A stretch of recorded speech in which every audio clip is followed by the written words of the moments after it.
সবার অঙ্ক মেলে, আমার অঙ্ক মেলে না। একইভাবে সবার ঈদ শেষ হয়, কিন্তু গাড়িওয়ালাদের ঈদ শেষ হয় না। ভাই, আমার ঈদের নামাজ পড়ে আসার পর মনে হয়েছে 50% ঈদ শেষ।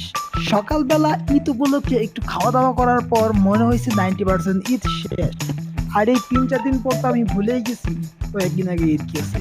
তো একটা মজার কাহিনী শেয়ার করি, কি হয়েছে শুনেন। আমি আমার বাড়ি থেকে বের হয়েছি এক জায়গায় যাবো বলে। আমি জানি ওই জায়গায় যেতে আমার সিএনজি ভাড়া লাগে 50 টাকা। তো আমি সিএনজি দিয়ে ওই জায়গায় গেছি। আমার কাছে 50 টাকা ভাঙতে ছিল না, তো আমি সিএনজি ওয়ালাকে 100 টাকার একটা নোট দিছি। নোট দেওয়ার পর আমি কিছুক্ষণ টাকা দাঁড়ায় আছি। কি ব্যাপার, আমার টাকা ফেরত দেয় না কেন?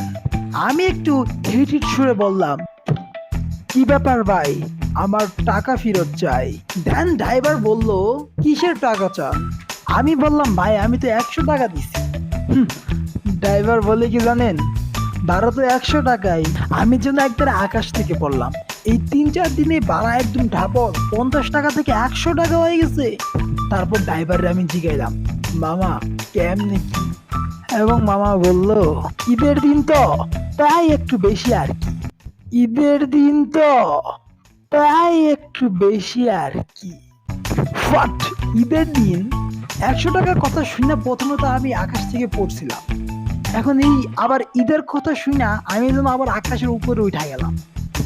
একটু ভাবতে লাগলাম। কিছুক্ষণ ভাবার পরে মনে হইলো আসলে কয়েকদিন আগে গিয়ে ঈদগাহে নামাজ পড়ে আসছি। অর্থাৎ ঈদ গেছে কয়েকদিন আগে।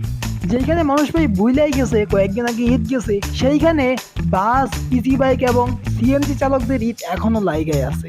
না জানি কতদিন থাকবো এদের ঈদ। তার মধ্যে এই 3-4 দিন পরে আইসা আবার কয় ভাড়া নাকি একটু বাইরে গেছে। একটু হইলেও তো মানতাম, একটু হইলেও তো মানতাম, কিন্তু ভাড়া তো বাড়াই দিয়েছেন ডাবল।